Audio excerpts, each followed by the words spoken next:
Gulek Suliman ang malupit sa katotohanan. Yan po mga kabunyog. Ano sa tingin nyo? Dapat na bang arestuhin? Huwag munang arestuhin. Sampahan ng kaso itong si Duterte at itong sila Aguirre, no? Na nagsabwatan para sa imbentong kwento para pahirapan, no, at ipakulong si Senadora Leila de Lima na ngayon ay nakalayan.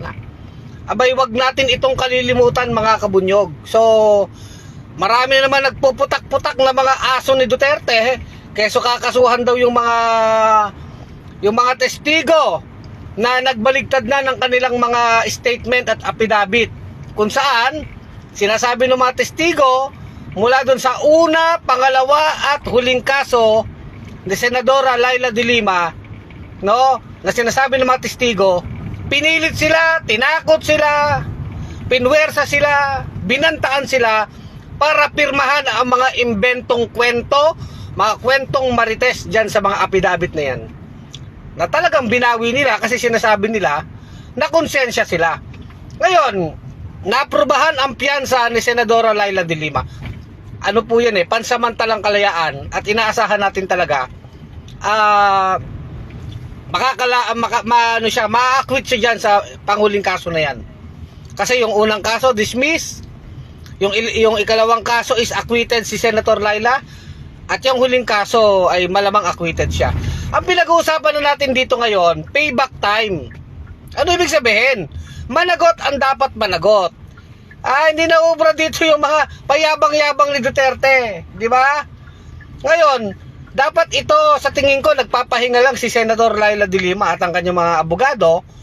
Pero dapat po dito ay sampanan ng kaso. Na siguro pag matapos lang itong huling kaso ni Senator Leila, pag na-acquit na si Jan, sampanan ng kaso sila Duterte. Bukod pa po, napaigtingin na yung pagpasok ng ICC dito sa Pilipinas.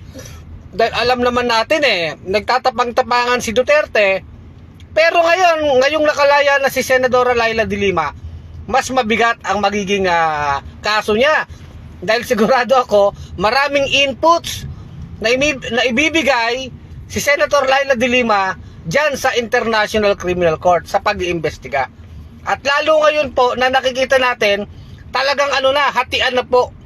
Talagang boljaka na, tirahan na, banatan na po ang kampo ng Marcos Romualdez laban dito sa grupo ni Mang Kanor, si Kanor Inday Takaw, kakampi si Arroyo. Yan, magkalaban na talaga sila.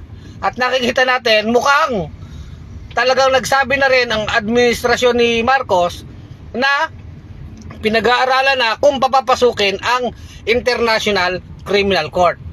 Di ba? So yun, bukod dyan sa ICC na kaso, tayo, ang ating posisyon sa bunyog, dapat yung ginawa kay Senator Leila de Lima, hindi yan makalimutan. Managot ang dapat managot. Di ba mga kabunyog?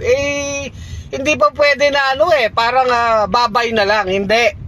Talagang anuhin pa rin tong sila Kanor, sila Duterte, no? Habuli ng katarungan, nang mapitpit sa kulungan. Di ba? Yun lang po ang mahalaga dito dahil talagang maliwanag yung mga affidavit. Yung mga bagong affidavit po nitong mga testigo na sila ay pinilit, sila ay tinakot, di ba? Sila ay binantaan para pirmahan ang mga imbentong kwento na gawa-gawa ng DOJ, nila Aguirre.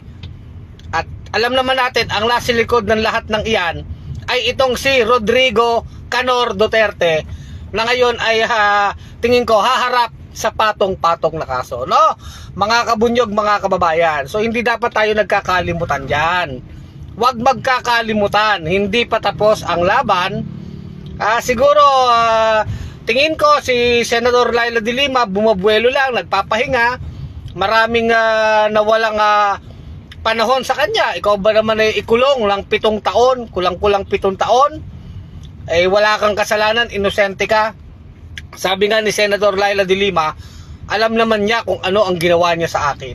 God forgive him. Nagawa pa na nga ni Senator Leila na itong si Duterte patawarin daw ng Diyos. Bagay, ano naman yan sa bandang huli, lahat ng tao mamamatay. Diyos na ang bahalang humusga.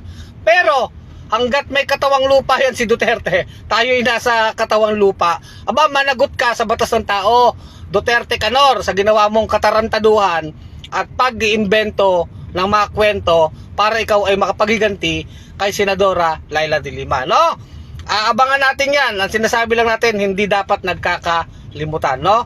Muli, ito si Kulex Soliman, ang malupit sa katotohanan, sa bunyog pagkakaisa.